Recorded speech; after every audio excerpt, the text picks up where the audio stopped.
And we are live. Hello. Hi. Welcome, everybody. Just a quick reminder again that this week we are continuing to record the podcast in lieu of the traditional This Is Not Therapy hour.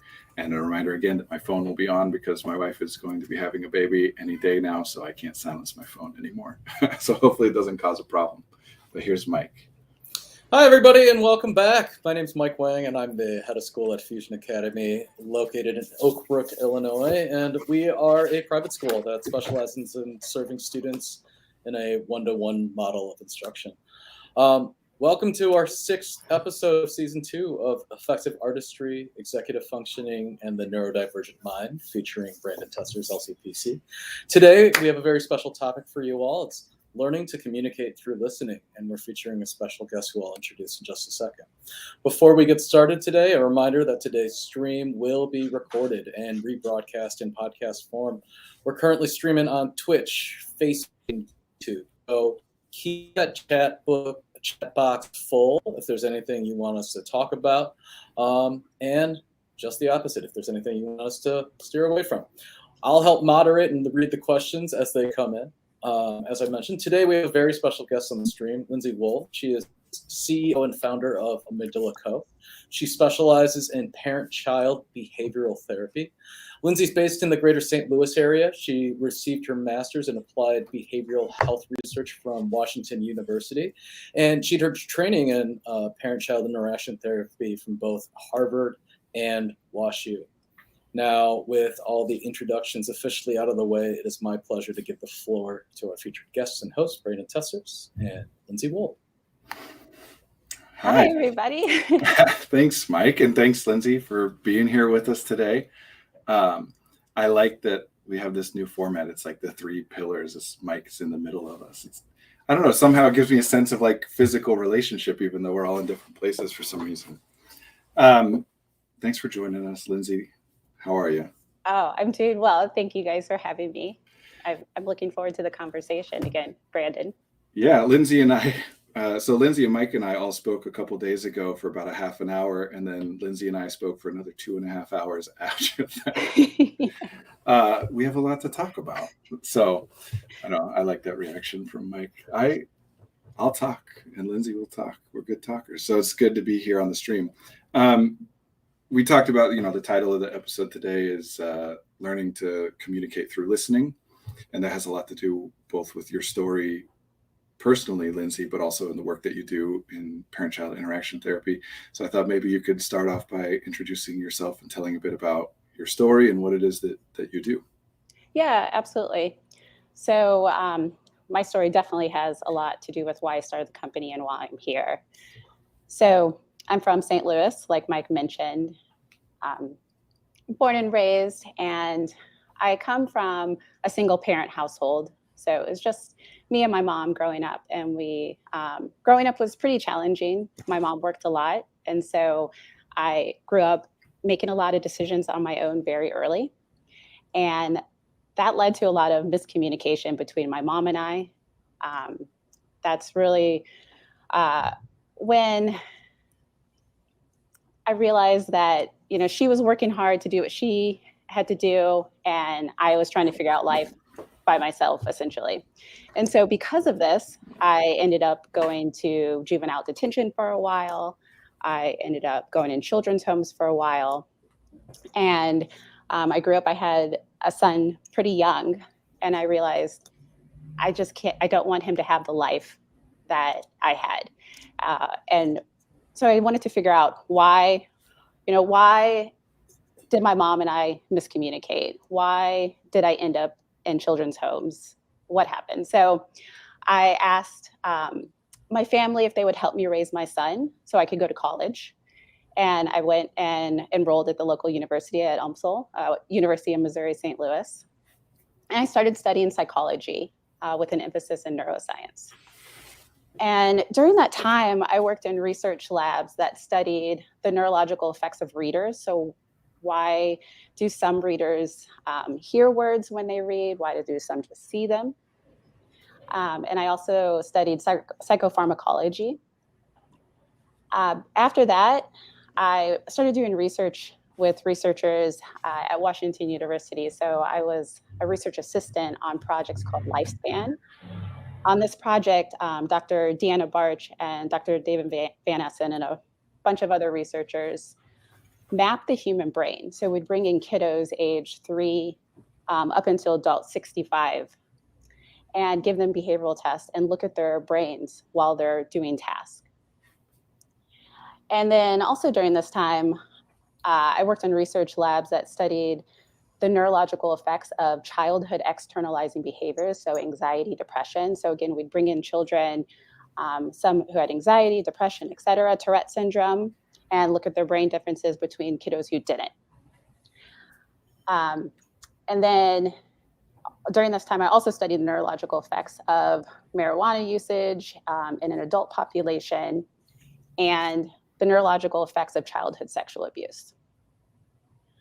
So all of this led me to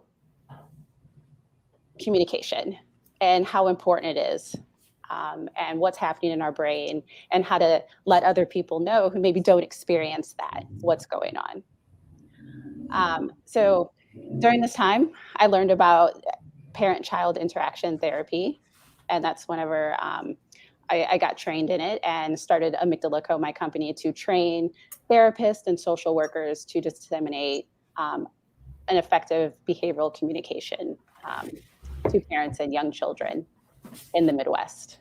So that's really a Cliff Notes version of how I got to where I am. Yeah, I feel like there were 23 different statements in there that we could just talk for an hour about that individual thing. It's a lot going on. Yes, yes. And I think there's something to that, you know, even in terms of talking about communication, especially the listening aspect, right? The like paying attention to allowing the self to be impacted by things that originate from other people, right? And just to clarify for people, we're going to use listening, even though that's not a great term because many people don't use, you know, they're either deaf or hard of hearing and don't rely on it. But I haven't come up with a better word. If anybody else has one, please share it, for paying attention to other people.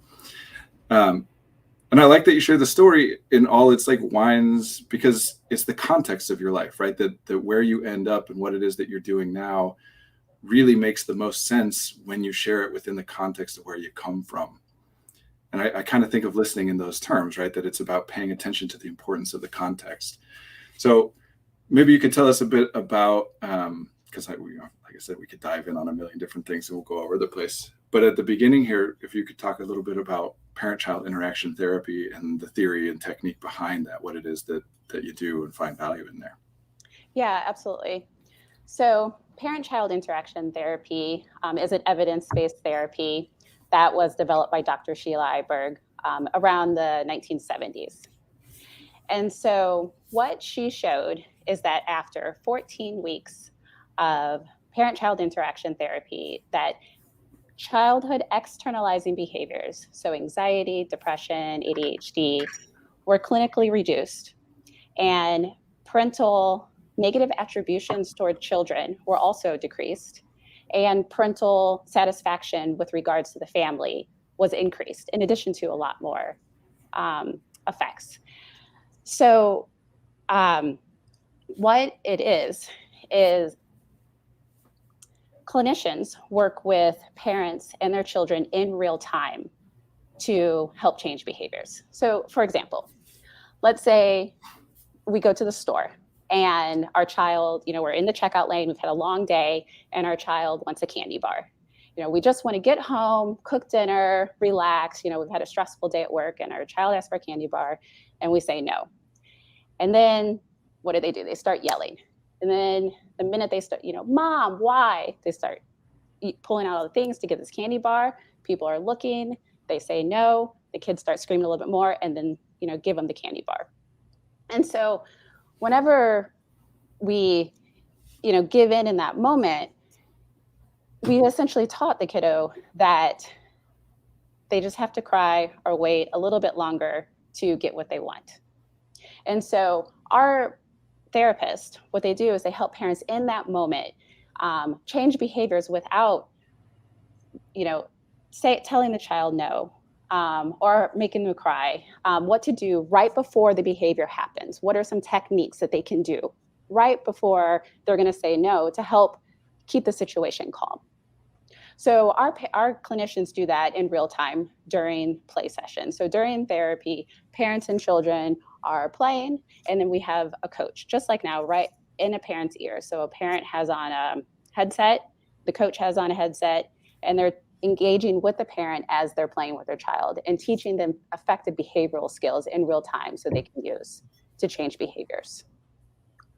So that's how it's a little bit different than most therapy. Most, you go into a therapist's office, learn some techniques to reduce anger, reduce anxiety, but our therapists show them in real time, and they get to practice in real time. Therefore, whenever the situation happens and the therapist isn't there, the parent can implement it and prevent a tantrum, prevent an outburst. Yeah, I love that. We were talking the other day, part of our conversation, we were talking about that the best time to solve a problem is before it becomes a problem. But that obviously that's limited because you can only predict so many things. We can't predict and control everything. So I've mentioned before, on Wednesdays before this, I have our group supervision where I supervise all our therapists and coaches together. And we were talking a lot today about this concept of that effectively, optimal and convenient exist at two different ends of the same spectrum, and that both have their uses, right? That like sometimes it is the time to just say, no, let's go. I don't have time to expand out into like a longer conversation. And that's convenient. It takes fewer resources because you need them for other things. But when you have the time and the space, or as you're talking about, addressing something calmly, meaning that there's not urgent things, that you're not wrapped up in a lot of emotion attached to other things, that we can sit down and talk about, reasons, we can communicate.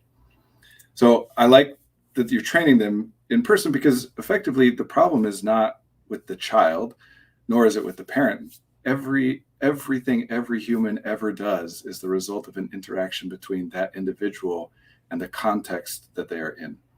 So if there's something happening with the kids that the parents don't like, or that, in some clinical way we would identify as being maladaptive or whatever, that by modifying the context, by helping the parents to change what it is that they're doing, that the behavior changes in response, not as a way of controlling it, but just by giving them a different set of stimuli, a different set of choices to make in the first place. So it's behavior. Go ahead, sorry. Yeah, that's right, Brandon. And I love that you pointed out it's not the child's fault and it's not the parent's fault. It's just a simple, essentially miscommunication. And just like you said, there are several outcomes that could happen for the situation. So it's just providing parents with different behaviors to get different outcomes from the child, because a million different things could happen there. So I like that you pointed it out, those two things out. Yeah. And of course, the focus, obviously, parent-child, parent-child interaction therapy is on parents and their children, but the same kind of theoretical underpinning seems that it applies to really any relationships, any communication, that if you want somebody to respond to you differently, there are different ways to make that happen. But one of the ones over which you have the most control is to respond to them differently, give them different things to respond to. Especially, I like your personal story. Well, for many reasons, it's very dramatic and like compelling, but also, the different twists and turns of it show the same individual in different contexts will do very different things, right? That we have choices within a limited set, choices within constraints. You can't control everything. You can control some things. It's not just about the individual, not just about the system. So if we talk about communication, and maybe we can shift into kind of talking in those terms, communication and the importance of paying attention to the other person in detail, that in essence, that is a way for you to kind of shape the context for the other person. That by bringing in people responding to you differently when you tell your story at the beginning than they would without that context, because you've shared it. Maybe I'm getting too abstract and theoretical. I have a tendency to do that. No, you're absolutely correct. I mean, if think about like a fight with our partner, if we respond, if we're angry as well, they're more likely to be more angry. Then we get more angry, and it keeps going. But if we're able to step back and think, why is this person angry? Are they upset? Are they hurt like we're hurt? Et cetera. Then if we respond differently, it seems like you're hurt.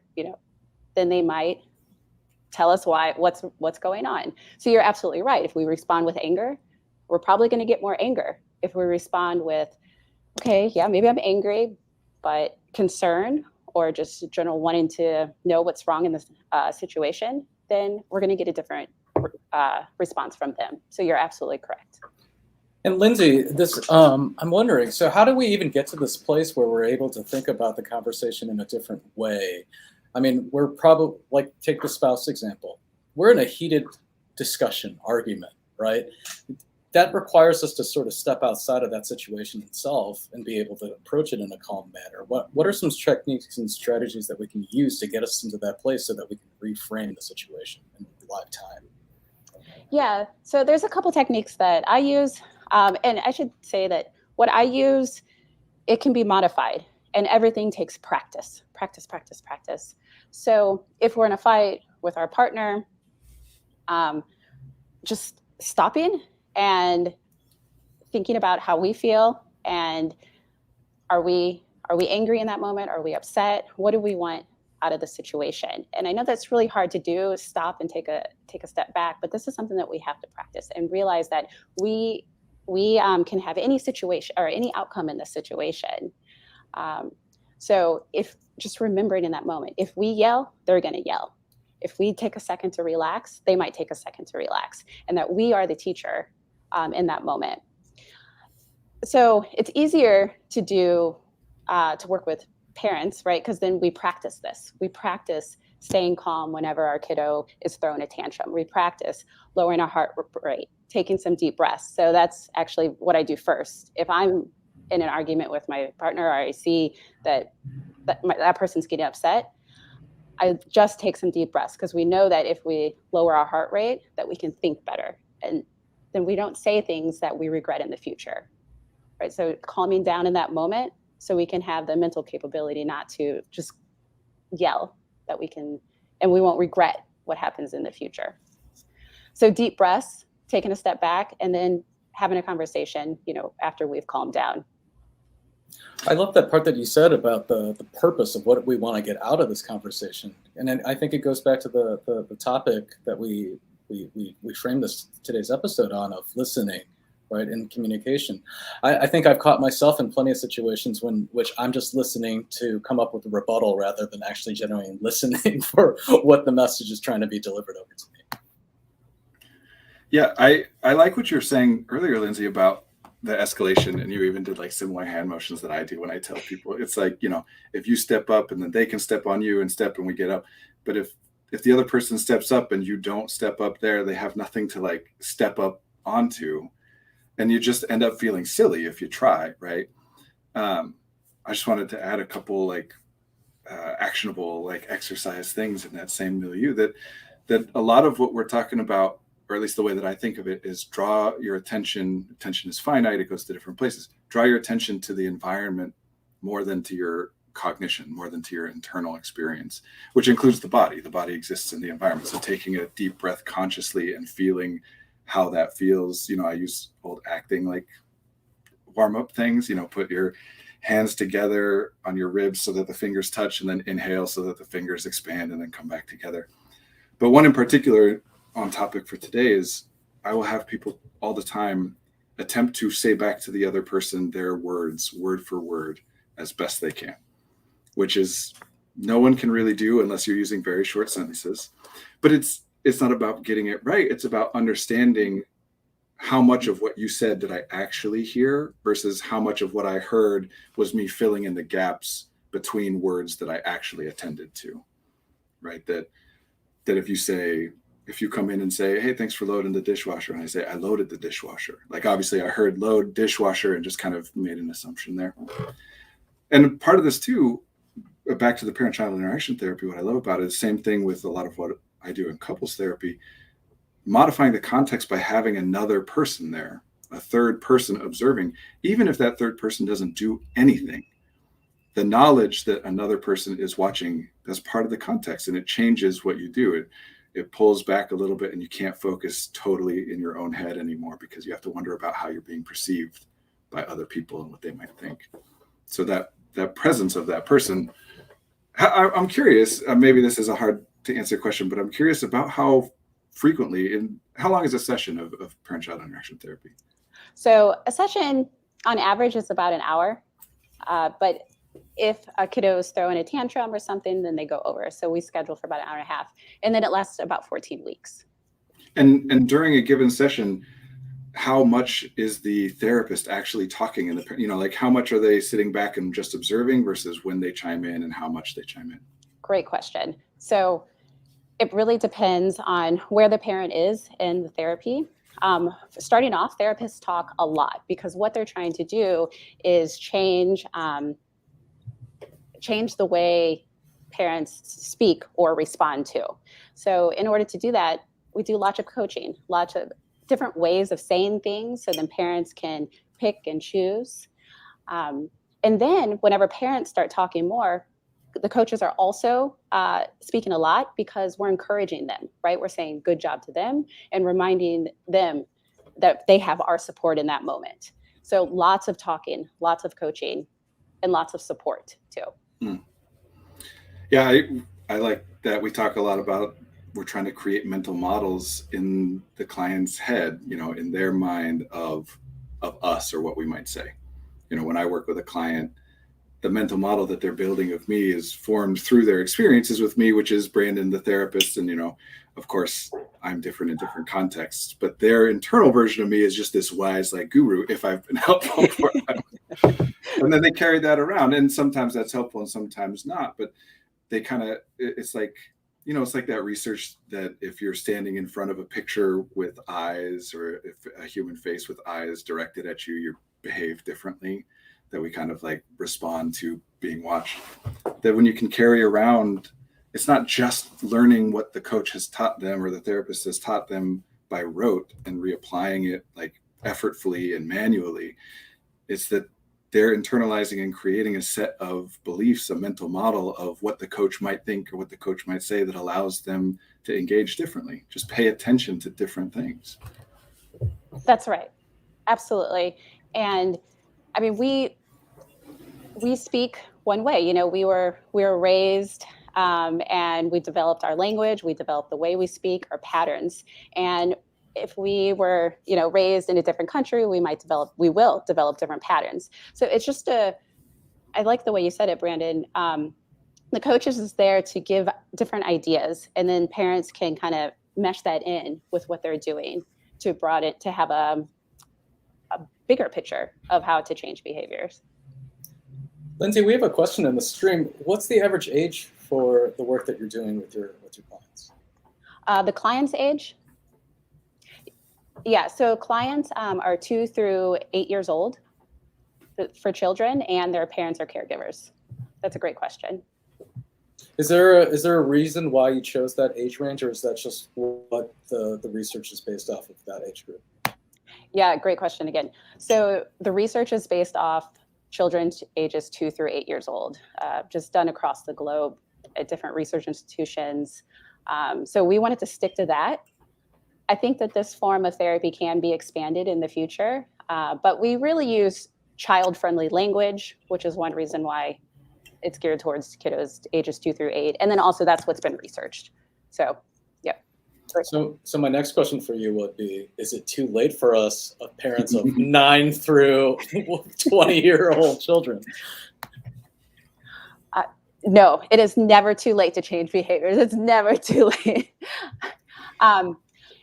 So I think, as researchers are starting to expand this group, I believe Dr. Joan Luby at WashU, she's doing a little bit older research. So I could see it coming down. I don't know, though, right now of any companies that do it outside that age group.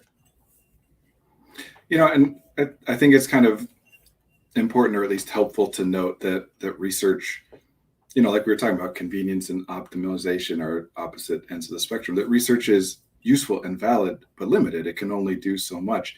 So ultimately, it does have to come down to people individually applying whatever things that they're doing and assessing whether those things are helpful. So these techniques, we already said earlier, right, that this can be used in all communication, the more you attend to the other person. Of course, one of the things that I imagine would be an issue if you're looking at scaling past that age group is that it is there's a power dynamic and a hierarchy where it's the parent is the one that's receiving the coaching and the child is not. Whereas if you were getting up into like older ages or couples, you wouldn't be able to kind of do that unidirectional, or at least I would imagine that would be an issue. Yeah, in the scenarios that we've been sort of playing out, I'm wondering, does it complicate things, or how does the dynamic change when there's two parents in the situation? Are you coaching both real time, and do you ever see some of the complexities where one parent's playing the role of, authoritarian, the other one's sort of more permissive? Yeah, that's also a great question. So during therapy, it's one at a time, but what happens is the first parent will do the therapy with the kiddo, and then they'll switch. And then while one parent's doing therapy with the kiddo, the other one's watching, right? So we can always learn from each other. So that's a great question. So one at a time, but then they switch and then practice. So then they have homework, and so during the week, parents have homework to play with their children for 5 minutes a night using the skills that they're taught during therapy.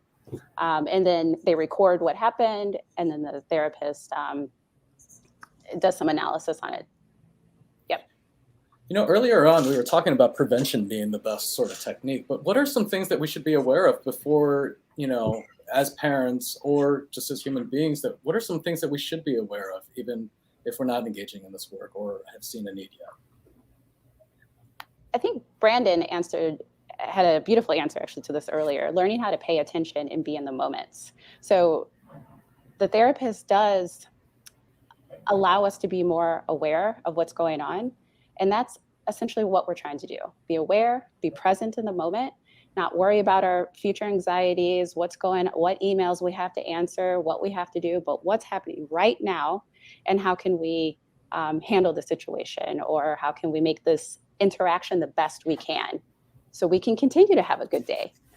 So that snowballs into our next activity, right? If we have a good interaction, usually we move on to the next one, and it's great. If something bad happened, if we got into a fight with our child, then we move on to the next one, then we're angry, or we're still have these leftover emotions. So learning how to be present and aware to figure out what's actually happening in this moment. Yeah, I like that. One of the things that I say all the time is the simplest answer that works is the best one, right? That the easiest, simplest thing that you can do that accomplishes what you're trying to do is best. It's only if that causes a problem, and of course problems are subjective and it depends on what you're paying attention to, that we get further into things. So paying attention in that sense, being in the moment like you're talking about, Lindsay, is, in the specific case that we're talking about, parents and kids, that there are so many parents where the default reaction, as soon as you're in the store and the kid starts saying, can I have, and just already you're ready to say no, it doesn't matter what they're about to ask next, because we got to be convenient. We need to pay attention to other things. So when we talk about unpacking, is a word that people throw around a lot in therapy, right? Unpacking trauma or unpacking this belief or whatever. Really what we're saying is take this thing that you usually don't pay that much attention to. You pay enough attention to match an experience against this pre-existing idea or previous experience, and then stop paying attention. Instead, get into further paying attention to this. What differentiates it from your standard default? Oh, they're asking for a thing in a store, I should say no.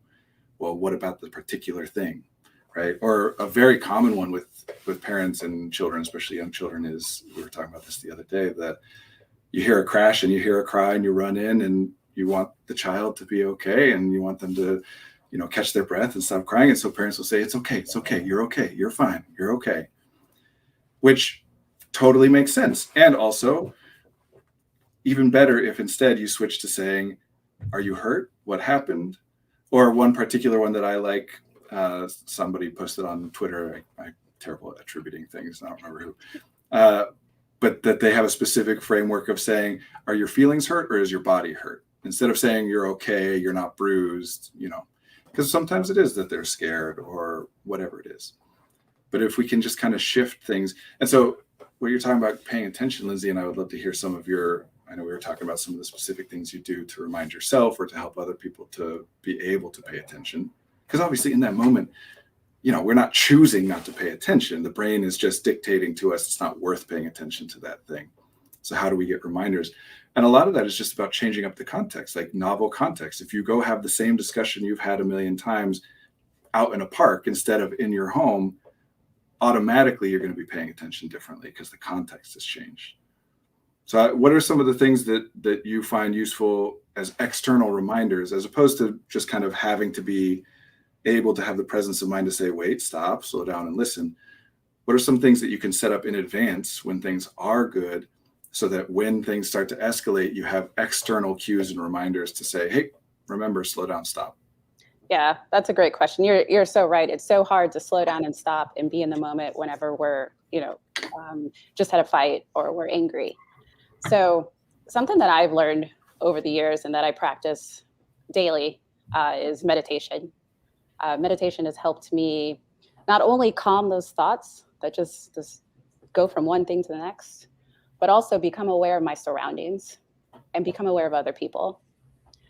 And learning how to use my breath, just like you mentioned earlier, Brandon, and how that calms my nervous system and what that does to my brain. And then Googling, like, why does this help? Why does this help people? How does this work? Meditating, getting a better understanding of meditation, doing it, starting to meditate, and my brain starts to flow to, oh, I have to cook dinner, I have to answer emails, I have to yada yada, and then reminding myself, no, we have to stay in meditation.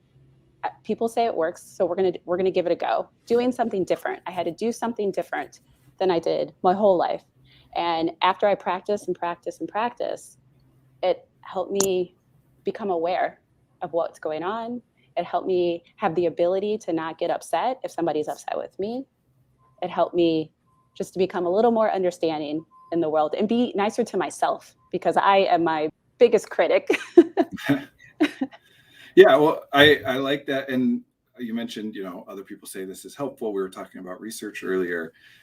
I think that stuff is so great as long as we keep in mind that it is about potentially it works, right? That if the research says under X conditions, Y thing results in Z outcome, that we have to remember that they can't control the entire context. They can't predict the entire context. So the research is helpful, it's valid, it's useful as a guide to, a lot of times or most commonly we see this kind of thing helps. So that's a good thing to try. But then if it doesn't work, we got to keep you from, like you were just saying, Lindsay, being your own harshest self-critic and saying, this is the thing that's supposed to work and it's not working for me. I must be deficient in some way. Especially we talk, we're focused on neurodiversity here for people who are different from the norm in one way or another, that if something doesn't work, that means, okay, like even the best research, right? Even the most effective research techniques still have maybe an 80%, success rate in whatever they're trying to manage, or whatever it is that they're going for, would be a pretty high correlation. You're more of a researcher than I am. I'm actually asking, I don't know if 80% is high. So I agree with you that research can just be, we should use it as a guideline, right? We can see what's out there, but that doesn't mean that it's set in stone. That doesn't mean that that it works, or that it will work for everybody, or that this one individual practice, we can take it and then modify it or try something different. So research for me is more just to help me get ideas on what has worked for other people. And then I kind of go from there. I don't just meditate with one form. I do lots of forms, actually. And I don't just meditate sitting down. I also do it while doing dishes. Yeah.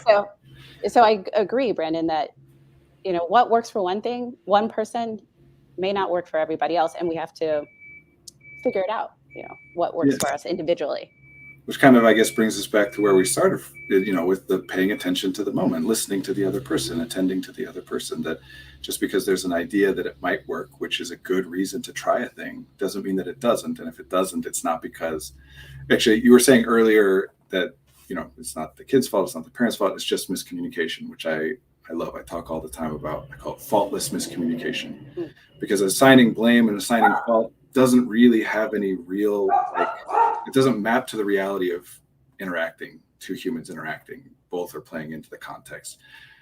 The utility that it serves to blame somebody else is to say, I don't need to change anything. They're the ones that need to change something, so I can stop worrying about it, which, can be totally fair.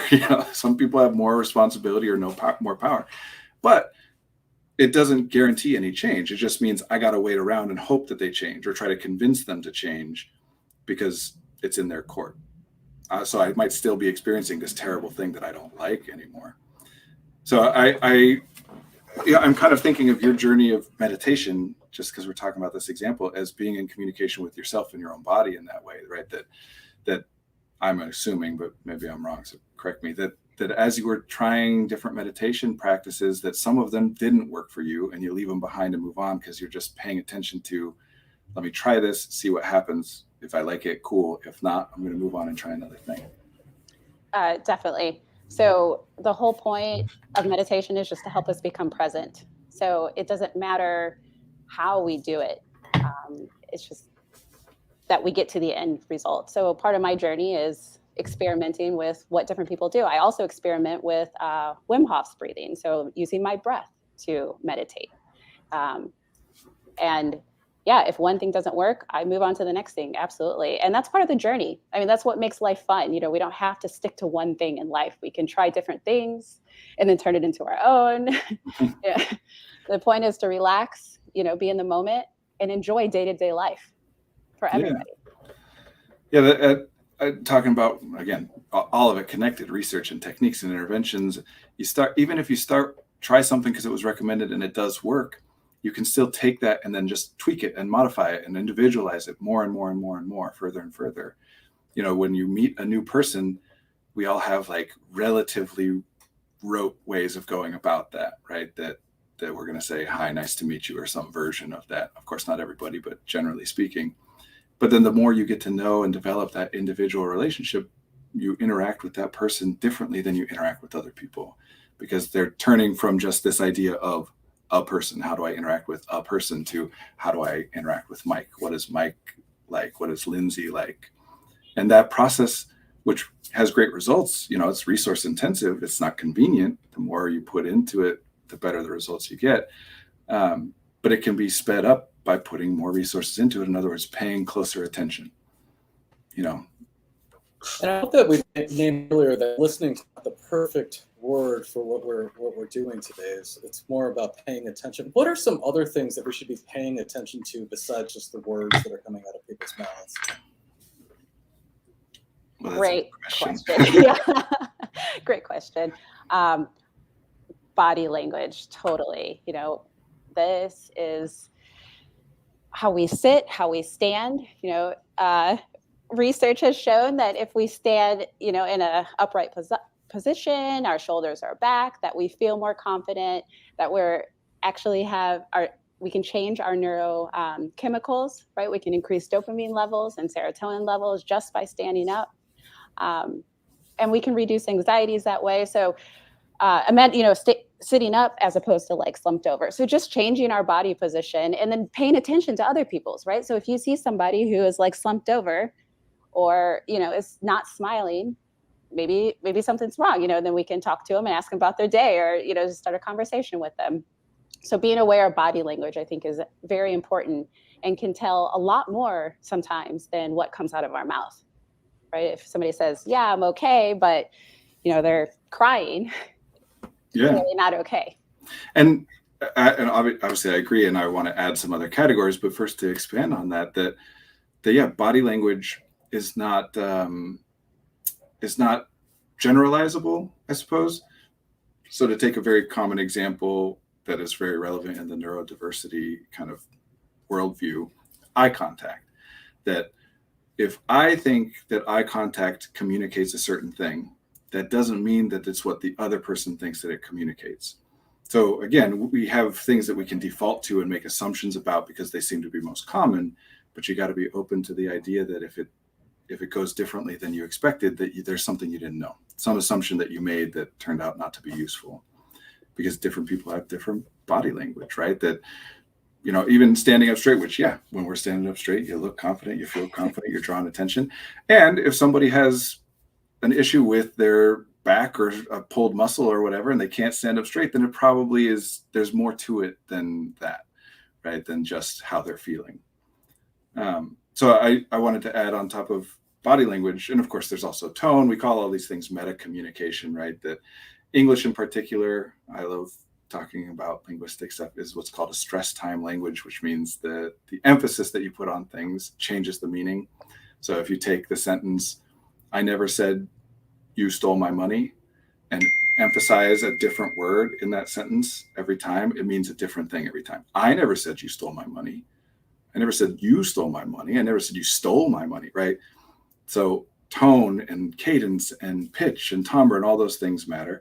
And also just broader context. And some people pay more attention to that than others. In fact, kind of one of the things that I think is a common part of the neurodivergent experience is being more aware of the power of context, the importance of context. So a very famous example of this right now is people who say all lives matter, right? That the statement all lives matter is not literally a statement with which I disagree, right? But the context in which you're saying it, when you say it in response to somebody else saying Black lives matter, you say all lives matter, that changes the meaning. And so to ignore that, to pretend as though the context doesn't matter and you mean what you mean and there's no valid other way to interpret it, that's where we get into the fault and the blame stuff, right? I just said all lives matter. I just said whatever thing I just said, you're mishearing me. That's on you. So you got to pay attention to, one of my mentors would always say, you got to pay attention to what people aren't saying as well. And of course, like we're saying, very resource intensive. You can't do that all the time. So you pick your moments, you pick your people, the people that are most important to you, the relationships that impact you the most and that you're wanting to continue forward. It's worth working on. I don't talk to my cashier at the grocery store in the same level of depth that I talk with my wife. It's just not, we have finite resources. The cashier is a very lovely person, I'm sure. It's not a judgment on the cashier, just an assessment of how many of my resources is it worth to get further into detail here. It's the reasons too why, me mentioning that Lindsay and I spoke for 3 hours the other day, that says something. The fact that each of us take that amount of time to speak with each other communicates something. So there's really no limit to what might be valuable to pay attention to. It's just a limit in how much you can afford to pay attention to. Yeah, it brings us back to paying attention is important, whether it's, any of the things that we talked about, just learning how to be in the moment, and doing it little by little. It's hard paying attention all the time. So just becoming aware, just like Brandon said, becoming aware how we do things and doing something different. And then doing it more and more over time, just to become more aware of what's going on in our environment. Yeah. Okay. I was just gonna reemphasize that it's not that convenience is bad, right? That it's better to pay closer attention. Paying closer attention gives you more detail about that thing. But the only reason you can pay closer attention to that thing is because you're paying less attention to everything else. So convenience is necessary. It's good. All of these things, we can't predict or put blanket rules on you must or should engage in this way. That's why the context matters. That's why in novel contexts, you're going to pay more attention to the environment. Whereas when you're doing your deepest thinking, you're probably going to be in a place where you know it very well and you feel safe and you feel comfortable. There's a reason that people, when they go to bed at night in their comfortable rooms that they sleep in every night, all of a sudden the brain's like, let's get into this. And hopefully it's good and it's fun. And you're thinking about fun stories or, ideas but sometimes it's not. You get into anxieties and depressions and, what about that thing I did 12 years ago that was so embarrassing? And then you want to change the context to bring you out of it. So neither side is good or bad. That's kind of the whole point. It's, you got to pay attention to the moment, like Lindsay is saying, to the context, because what will be most beneficial depends on the context and it depends on what you're trying to do. So I have a way that people can start to pay attention to their environment or just start to become more aware. So when we wake up, we usually sleep on the same side of the bed. We get out the same way. We go to the bathroom, get our cup of coffee. So tomorrow, sleep on the other side of the bed instead of just do something different. Instead, if we get up, go to the bathroom, instead of that, get up, go outside first thing in the morning, spend 5 minutes outside. Just doing something different than our normal routine will help us become more aware of our environment. Yeah, I love those practices. I tried brushing my teeth with the other hand. That was quite the challenge. Or taking a different route to work, adventure like that one. Lindsay, one of the things that was really compelling in our initial conversations was that you sort of need in a community around St. Louis and that you're serving a very specific population. Could you talk a little bit more about that? Yeah, absolutely. So I want to help families. I want to help families increase communication in general. But I come from the lower class. We didn't have a lot. And it was because of organizations who tried to help, who helped my mom, that we were able to see therapists and go do things that we wouldn't normally be able to afford. And also my grandparents lived in Sullivan, Missouri. So I would go out there a lot as well. So I spent a lot of time in rural and with my mom. And so those are really the two populations that we target at Amygdala Co., the underserved population and rural population, because we want to make sure that everybody has access to learn how effective communication, because it really it's frustrating and it's not fun for anybody having to fight with our kiddo. Everybody's day starts off bad, and there's ways to prevent it. So that's why we target rural and underserved in the Midwest. Yeah, and I'm from the Midwest, so here we are. Yeah, just a couple things to clarify. First of all, I'm not from the Midwest, so I've been thinking this the whole time that WashU means Washington University in St. Louis, for anybody who doesn't know that, because I had not heard that before I moved to the Midwest. And then also, Lindsay, for anybody listening, Lindsay laughed as she was saying part of what she was saying in response to me laughing, but I was laughing because I got distracted because the chat, someone said that I looked uncomfortable with the suggestion of breaking my routine, and I was laughing at that. So, and it's nice because it's a real-time example of what we're talking about, right? That's something that I didn't intend as communication to you. I was reacting to something that you weren't noticing and I was noticing. Gets interpreted in a different way, and in this case, not a harmful way, hopefully.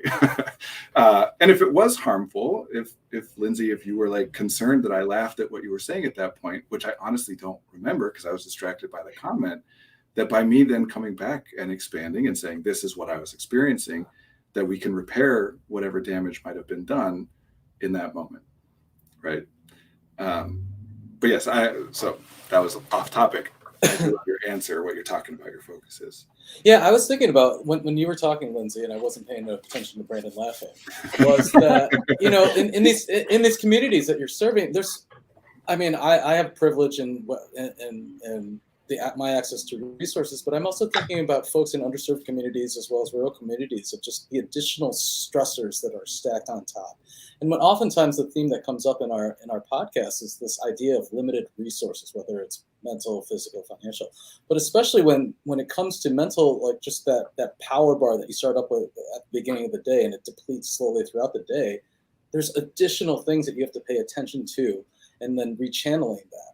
If somebody says, well, I work 2 jobs, I don't have time to do meditation or mindfulness, like what's your response to that? Yeah. So that's a great question. It's a great question. Here's the thing. I mean, if we live with anxieties and depression, that has an effect on our bodies, how we feel, our aches and pains. So if we make time for, it doesn't have to be a lot, right? It can be 5 minutes of learning how to do something different. It could be 5 minutes of learning or doing something that we love, revisiting art or something that used to bring us joy. The point is to get back in the moment and be okay with what's happening in life. So if, with the time factor, we just got to build it in. If it were easy, everybody would do it. And it doesn't have to be hours. We don't have to go work out, right? Exercise. We know exercise helps reduce our anxieties and stress. We don't have to go work out for an hour. We can work out 10 minutes. I work out 7 minutes a day. And sometimes I do more things as well, but I definitely do 7. And that's just because I know that It helps me reduce stress, and I can do 7 minutes. I can set the timer for 7 minutes and do a workout. And the same with meditation. There's some days where it's literally a 5-minute meditation. So making the time for things that's important, and it doesn't have to be a lot of time. So. Yeah, I like that, and I also, talking about the population that you're working with and specific techniques and things that can be done. This is where I tend to talk about leaning into what's already happening a lot, right? That especially when people are, what I talk about when I say when people are in crisis, to me that means all the resources they have are being consumed by trying to accomplish all the things that they think they need to accomplish. And when I say think, I don't mean that that's inaccurate. I just mean that it's filtered through perception, right? Like they have to get to work or they're going to get fired and blah, blah, blah. And when that's the case, that when you have no extra resources left over because you're already spending everything you've got trying to get through, that is where community comes in. That's where Lindsay comes in trying to do what she's doing or what we're doing here, where, yeah, you need other people to help. Because there is kind of a cultural thing, this idea of, the self is what matters, which, there are some parts of that make sense. The only things that you'll always have access to is your own body and your own mind. So there's value in that. And then, of course, as time goes on, people are spending more and more time and energy paying attention to the fact that the environment matters, systems matter, context matters. All of that impacts what an individual does. But some people take that too far in the other direction and say that the individual has no choice at all.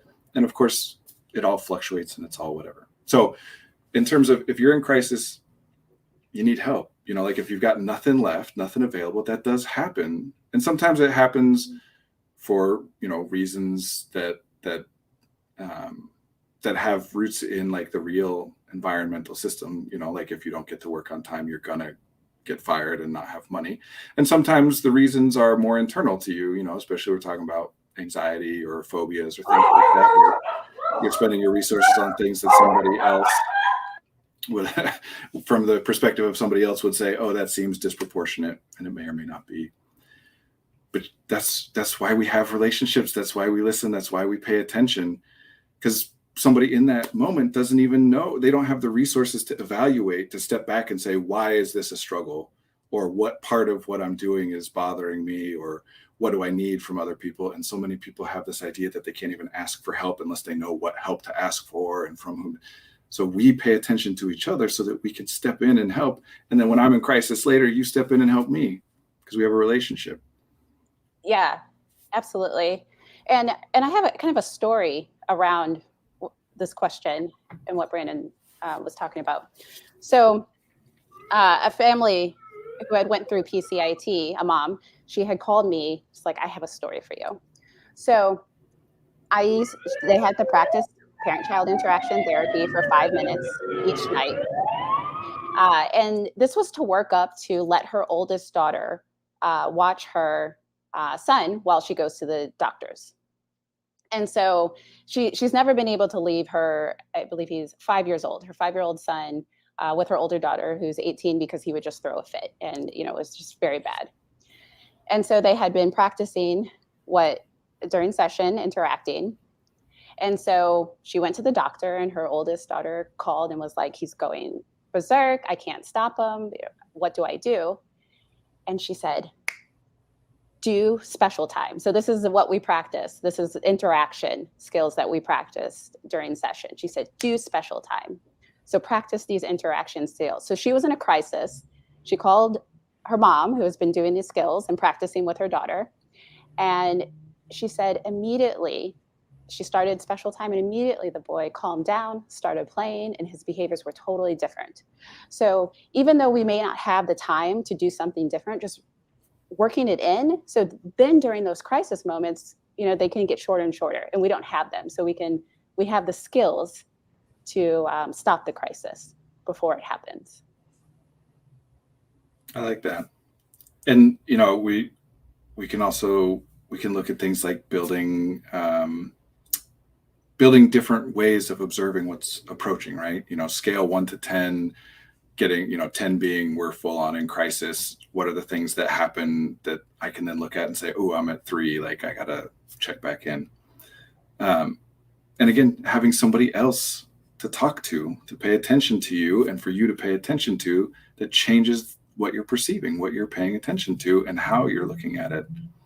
I want to add to earlier, there's crisis where you have no resources at all. And Lindsay was giving great examples of if you have very limited time, you can still carve things out in very short time. Some other things that you can do if you have no spare time, but can spare other resources, attention, energy, things like that, is to change the way that you're engaging with whatever it is you're already doing. So Lindsay and Mike, you both gave great examples of like waking up on a different side of the bed or brushing your teeth with a different hand. Same thing, if you're working 2 jobs and you can't spare time, but at those jobs you do have the spare, attentional capacity to just try and do a task in a different way.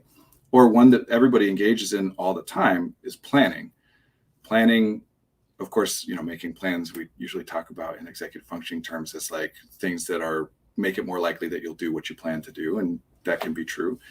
But really the like neurological function that it serves is just you're answering the question, you're solving the problem. What is the problem? I have this going on. How am I going to solve it? Here's the plan. I can't do it right now, but I know how. So then you can stop thinking about it and move on to the next thing. And we all do this. I mean, fantasies, all these things, similar kind of stuff. That internal, the cognitive aspect of the context matters too. It's not just the environment. So you can play around with changing things in that way. A lot of mindfulness techniques actually are kind of in that way. It's engage with your environment differently, look for 5 red things, listen for the farthest away sound, stuff like that. Yeah, absolutely. I love that you talked about planning, because that's what I'm doing when I'm learning how to meditate, when I'm using my breath. So during those moments, right, I can't control, like you said, we can't control the environment, but we can control what's going on in our brains, and use our bodies to help control what's going on in our brain. And so whenever I practice meditation or practice being mindful or practice being in the situation, that's, getting me ready for the big event, for that time whenever there's a big stressor in front of me and I have to calm down. So really planning and then practicing those throughout the day. Yeah, this planning idea really reminds me of an idea that Brandon brought up last season about the idea of floats, these activities that we're conducting that we're not necessarily getting happiness out of or satisfaction from. They're just kind of time sucks that are there. And if we could sort of somehow take an inventory of all our daily activities and how much time and resources they're actually taking to dedicate to the things that we want to accomplish, I think that would take us in the right direction. Yeah, that we were just talking just now about when you don't have spare time, but you do have spare energy and attentional and awareness resources. The float stuff is the flip. It's when you have plenty of spare time, or at least some spare time, but no spare, and all of your energy and attention and awareness is expended, but there's still time. So then you got to find something to engage with. In fact, we say fine, but when you're depleted in that way, you're not even really choosing. You just kind of automatically, we've all been there. You go on autopilot and it's like, when did I start looking at Twitter? I don't even remember, and I'm just doom scrolling now or whatever. So it really, to me, if you look at it in those terms of resources, which things do you have to spare and which things don't you? Then what intervention you do, what thing you try to do changes. And again, if your attention and your awareness is all taken up, which can happen for any reason, right? You could be imagining some potential future thing that you don't like and get totally sucked into that. People experience that all the time. So when it's attention and awareness that are sucked up, that's really when you need the environment to draw you back to it. And other people in the environment are the most flexible piece of the environment that I can say, hey, snap out of it, Our time is almost up, but I think that we've gotten tons of great ideas of things to try out, but I want to squeeze the most out of our time with Lindsay. So we've got about a minute left. Lindsay, could you challenge us with something that we can try out today, tomorrow, next week, over the course of our lives, just to practice this idea of listening or paying attention in our communication habits? Yeah. So Mike, I know I mentioned it earlier, but I really, really like the idea of just doing something different, getting out of the bed on a different side, brushing your teeth. If you always use your right hand, use your left hand. Just doing something different throughout our days and noticing, and how does it make us feel? And paying attention to what makes us feel good and making time for that. So I think that is most important in finding happiness, and realizing that, so what makes us feel good? let's say art, we'd like to draw, doing more of that, and then realizing that we're going to have to take something else out. So we might have to stop watching as much TV. We might have to stop or recognize when we're scrolling.